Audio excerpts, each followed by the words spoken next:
ओम शांति। 18 जनवरी 2024 पिताश्री जी के पुण्य स्मृति दिवस पर सुनाने के लिए बाप दादा के मधुर महावाक्य। मीठे बच्चे, बाप की दिल अंदर बच्चों को सदा सुखी बनाने की फर्स्ट क्लास आश रहती है। बाप यही चाहते हैं कि मेरे बच्चे लायक बन स्वर्ग के मालिक बने। ओम शांति। बच्चे जानते हैं, अभी भगवान सम्मुख बैठकर हमको ज्ञान के गीत सुनाते हैं व ज्ञान की डांस कराते हैं।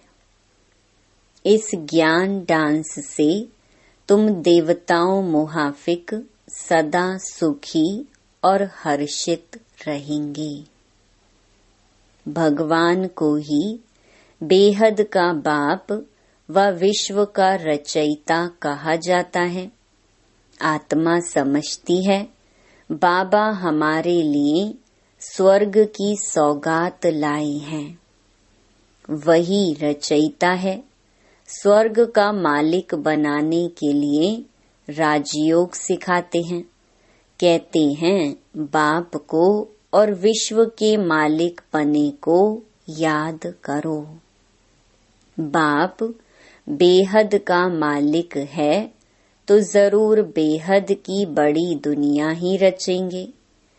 तुम बच्चों के लिए सारी विश्व ही घर है, अर्थात पार्ट बजाने का स्थान है। बेहद का बाप आकर के बेहद का विश्व अथवा घर बनाते हैं, वह है स्वर्ग। तो ऐसे बाप का बच्चों को कितना शुक्रिया मानना चाहिए। विश्व का रचता बाप डायरेक्ट समझा रहे हैं, हम तुमको विश्व का मालिक बनाने आया हूँ। तो तुम्हारा स्वभाव बहुत फर्स्ट क्लास चाहिए। तुम्हारी चलन ऐसी होनी चाहिए जो सब कहें कि यह तो जैसे देवता है। देवताएं नामी ग्रामी हैं। कहते हैं इनका स्वभाव एकदम देवताई है। बिल्कुल मीठे शांत स्वभाव के हैं। तो ऐसे बच्चों को बाप भी देख खुश होते हैं। बाबा स्वर्ग का मालिक बनाने आते हैं तो तुम्हें कितना मददगार बनना चाहिए। सर्विस में आपे ही लग जाना चाहिए। ऐसे नहीं मैं थक गया हूँ, फुर्सत नहीं है। समय पर सब काम करने में कल्याण है। यज्ञ सर्विस का इजाफा शिव बाबा देते हैं। बाबा बच्चों की दैवी चलन देखते हैं तो कुर्बान जाते हैं। तुम बच्चे इस पढ़ाई से कितनी ऊंची कमाई करते हो। तुम पद्मा पदमपति बनते हो। बाबा तुम्हें कितना धनवान बनाते हैं। बाप तुमको अखुट खजाने में ऐसा वजन करते हैं जो 21 जन्म साथ रहेगा। वहाँ दुख का नाम नहीं। कभी अकाले मृत्यु नहीं होगा। मौत से कभी डरेंगे नहीं।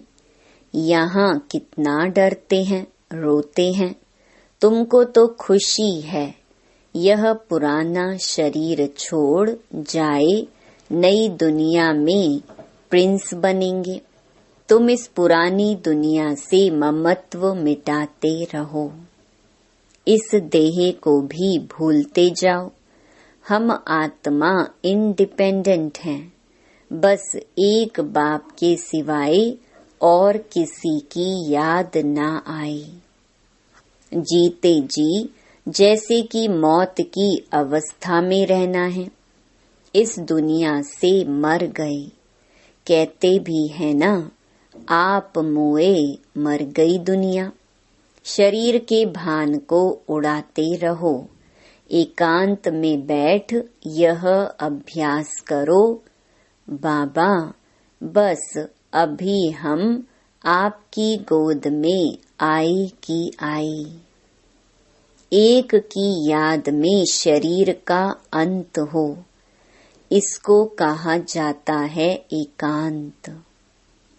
मीठे बच्चे, तुम जानते हो कि ऐसी ऊंची पढ़ाई पढ़ाने वाला कौन है?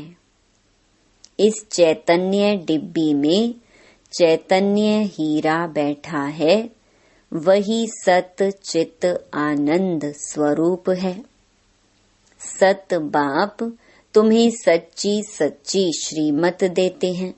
बाप के बने हो तो कदम कदम श्रीमत पर चलना है, चुप रहना है और पढ़ना है। एक बाप को याद करना है। घड़ी घड़ी इस बैज को देखते रहो तो बाप और वर्षे की याद आएगी। याद से ही तुम जैसे सारे विश्व को शांति का दान देते हो। हर एक बच्चे को अपनी प्रजा भी बनानी है, वारिस भी बनाने हैं। मुरली कोई भी मिस नहीं करनी चाहिए। बाबा बहुत प्यार से समझाते हैं, मीठे बच्चे अपने पर रहम करो, कोई अवज्ञा नहीं करो।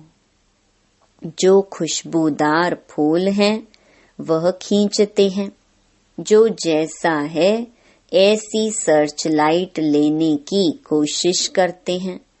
खुशबूदार गुणवान बच्चों को देख प्यार में, खुशी में नयन गीले हो जाते हैं। कुछ तकलीफ होती है तो बाबा सर्च लाइट देते हैं। बाबा समझाते हैं, मीठे बच्चे, तुम्हें इस पुरानी दुनिया में कोई भी आशा नहीं रखनी है। अब तो एक ही श्रेष्ठ आश रखनी है कि हम तो चले सुख धाम। कभी भी ठहरना नहीं है, देखना नहीं है, आगे बढ़ते जाना है। एक तरफ ही देखते रहो, तब ही अचल अडोल स्थिर अवस्था रहेगी। अब यह दुनिया खत्म होनी ही है, इसकी बहुत सीरियस हालत है। इस समय सबसे अधिक गुस्सा प्रकृति को आता है, इसलिए सब खलास कर देती है। तुम जानते हो, यह प्रकृति कभी अपना गुस्सा जोर से दिखाएगी, सारी पुरानी दुनिया को डुबो देगी। अर्थक्वेक में मकान आदि सब गिर पड़ेंगे, अनेक प्रकार से मौत होंगी। यह सब ड्रामा का प्लान बना हुआ है, इसमें दोष किसी का भी नहीं है। विनाश तो होना ही है, इसलिए तुम्हें इससे बुद्धि का योग हटा देना है। तुमने तो अपना सब कुछ इंश्योर कर दिया है, इसलिए तुम्हें किसी भी प्रकार की चिंता नहीं। तुम्हारा सब कुछ सफल हो रहा है। अब तुम कहेंगे, वाह सतगुरु वाह, जिसने हमको यह रास्ता बताया है। वाह तकदीर वाह, वाह ड्रामा वाह। तुम्हारे दिल से निकलता शुक्रिया बाबा आपका, जो हमारे 2 मुट्ठी चावल लेकर हमें सेफ्टी से भविष्य में 100 गुना रिटर्न देते हो। परंतु इसमें भी बच्चों की बड़ी विशाल बुद्धि चाहिए। बच्चों को अथाह ज्ञान धन का खजाना मिलता रहता तो अपार खुशी होनी चाहिए ना। जितना हृदय शुद्ध होगा तो औरों को भी शुद्ध बनाएंगे। योग की स्थिति से ही हृदय शुद्ध बनता है। तुम बच्चों को योगी बनने बनाने का शौक होना चाहिए। अगर देह में मोह है, देह अभिमान रहता है, तो समझो हमारी अवस्था बहुत कच्ची है। देही अभिमानी बच्चे ही सच्चा डायमंड बनते हैं। इसलिए जितना हो सके देही अभिमानी बनने का अभ्यास करो। बाप को याद करो। बाबा अक्षर सबसे बहुत मीठा है। बाप बड़े प्यार से बच्चों को पलकों पर बिठाकर साथ ले जाएंगे। ऐसे बाप की याद के नशे में चकनाचूर होना चाहिए। बाप को याद करते करते खुशी में ठंडे ठार हो जाना चाहिए। जैसे बाप अपकारियों पर उपकार करते हैं, तुम भी फॉलो फादर करो। सुखदाई बनो। बाप की दिल अंदर बच्चों को सदा सुखी बनाने की कितनी फर्स्ट क्लास आश रहती है कि बच्चे लायक बन स्वर्ग के मालिक बने। तुम बच्चे अभी ड्रामा के राज को भी जानते हो। बाप तुम्हें निराकारी, आकारी और साकारी दुनिया का सब समाचार सुनाते हैं।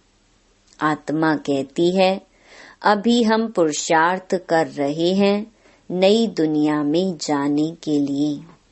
हम स्वर्ग में चलने लायक जरूर बनेंगे।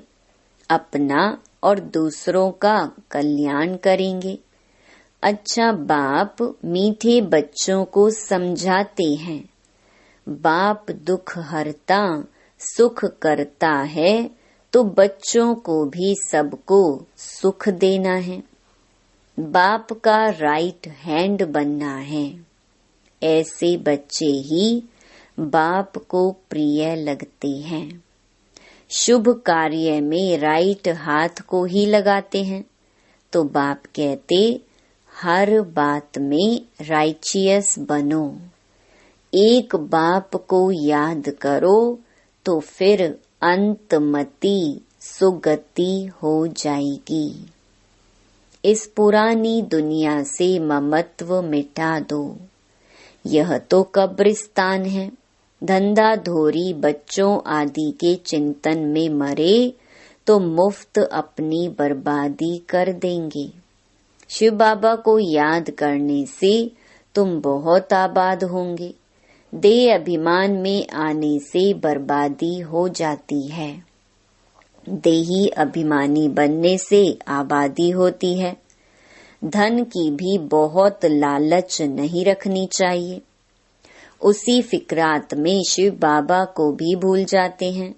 बाबा देखते हैं सब कुछ बाप को अर्पण कर फिर हमारी श्रीमत पर कहाँ तक चलते हैं। शुरू शुरू में बाप ने भी ट्रस्टी हो दिखाया ना। सब कुछ ईश्वर अर्पण कर खुद ट्रस्टी बन गया। बस ईश्वर के काम में ही लगाना है। विघ्नों से कभी डरना नहीं चाहिए।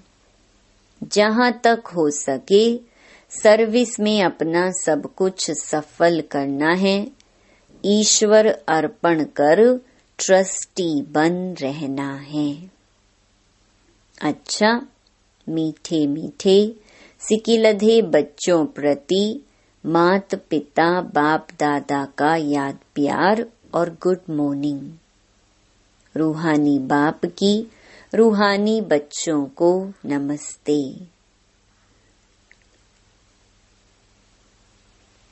अव्यक्त महावाक्य। ओरिजिनल डेट 15 अप्रैल 1974। क्या सभी उन्नति की ओर बढ़ते जा रहे हो? सदा लगन में मगन और विघ्न विनाशक, यह दोनों निशानियां क्या अनुभव में आ रही हैं? विघ्न विनाशक बनने के बजाय विघ्नों को देख अपनी स्टेज से नीचे तो नहीं आ जाते हो? क्या अनेक प्रकार के आए हुए तूफान आपकी बुद्धि में तूफान तो पैदा नहीं करते हैं?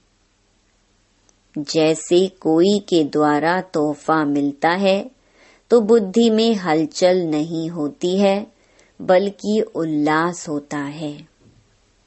इसी प्रकार आए हुए तूफान उल्लास बढ़ाते हैं या हलचल बढ़ाते हैं? अगर तूफान को तूफान समझा तो हलचल होगी और तोहफा समझा व अनुभव किया तो उससे उल्लास और हिम्मत अधिक बढ़ेगी। यह है चढ़ती कला की निशानी। घबराने के बजाय गहराई में जाकर अनुभव के नए नए रतन इन परीक्षाओं के सागर से प्राप्त करेंगे, क्योंकि हलचल के अंदर रतन समाये हुए हैं। ऊपर ऊपर से अर्थात बाह्य मुखता की दृष्टि और बुद्धि द्वारा देखने से हलचल दिखाई देगी अथवा अनुभव होगी, लेकिन उसी आई हुई बातों को अंतर्मुखी दृष्टि व बुद्धि से देखने से अनेक प्रकार के ज्ञान रतन अर्थात पॉइंट्स प्राप्त होंगी। अगर कोई भी बात को देखते या सुनते हुए आश्चर्य अनुभव होता है तो यह भी फाइनल स्टेज नहीं है। ऐसा तो होना नहीं चाहिए। ड्रामा के होने पर अगर ऐसा भी संकल्प उत्पन्न होता है तो इसको भी अंश मात्र की हलचल का रूप कहेंगे। अब तक भी क्यों क्या का क्वेश्चन अगर उठता है तो इसका अर्थ है हलचल। जितना विघ्न आना आवश्यक है उतना विघ्न विनाशक स्थिति में रहना, यही हर्षित रहने का साधन है। नथिंग न्यू, यह है फाइनल स्टेज। यदि कोई भी हलचल का कर्तव्य करते हो व पार्ट बजाते हो तो सागर समान ऊपर से हलचल भले ही दिखाई दे रही हो, अर्थात चाहे कर्मेंद्रियों की हलचल में आ रहे हो, लेकिन स्थिति नथिंग न्यू की हो। एकाग्र, एकरस, एकांत अर्थात एक रचयिता और रचना के अंत को जानने वाले त्रिकालदर्शी की स्टेज पर आराम से शांति की स्टेज पर स्थित हैं, या कर्मेंद्रियों की हलचल आंतरिक स्टेज को भी हिला देती है। जब स्थूल सागर दोनों ही रूप दिखाता है तो क्या मास्टर ज्ञान सागर ऐसा रूप नहीं दिखा सकते? यह प्रकृति ने पुरुष से कॉपी की है। आप तो पुरुषोत्तम हो। जब प्रकृति अपनी क्वालिफिकेशन दिखा सकती है तो क्या वह पुरुषोत्तम नहीं दिखा सकते? अभी समय अति की तरफ बढ़ रहा है, सभी तरफ अति दिखाई पड़ रही है। अंत की निशानी अति है। तो जैसे प्रकृति समाप्ति की तरफ अति में जा रही है, वैसे ही संपन्न बनने वाली आत्माओं के सामने अब परीक्षाएं व विघ्न भी अति के रूप में आएंगे। इसलिए आश्चर्य नहीं खाना है कि पहले यह नहीं था, अब क्यों है, यह आश्चर्य भी नहीं। फाइनल पेपर में आश्चर्यजनक बातें क्वेश्चन के रूप में आएंगी, तब तो पास और फेल हो सकेंगे। ऐसी ऐसी बातें आएंगी जो ना चाहते हुए भी बुद्धि में क्वेश्चन उत्पन्न हो। यही तो पेपर है, और है भी 1 सेकंड का पेपर। क्यों का संकल्प चंद्रवंशी की क्यों में लगा देगा।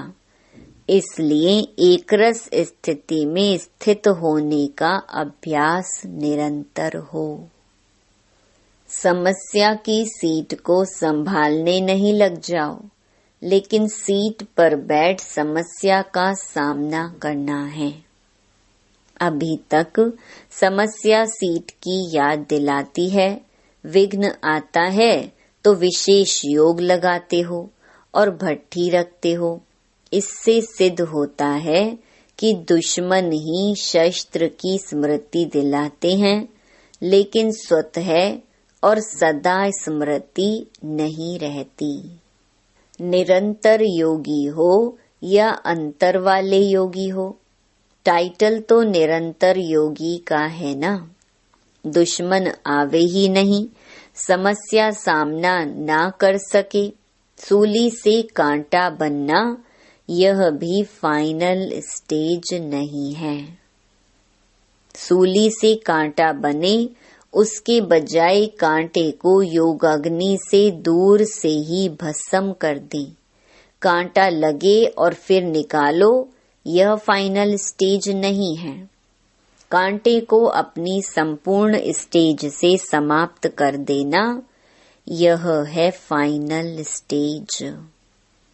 ऐसा लक्ष्य रखते हुए अपनी स्टेज को आगे चढ़ती कला की तरफ बढ़ाते चलो।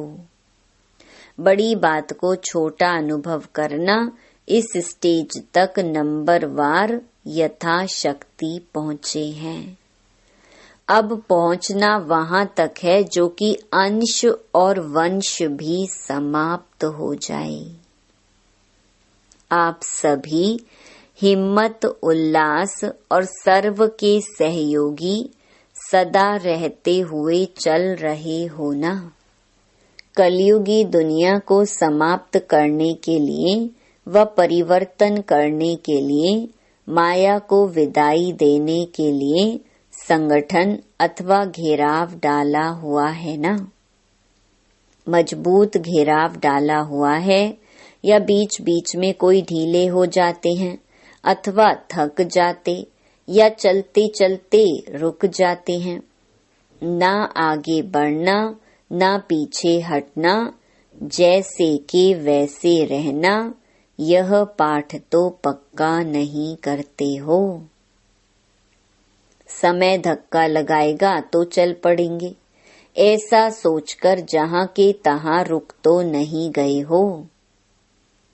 किसी के किसी प्रकार के सहारे का इंतजार करते हुए खड़े तो नहीं हो गए हो।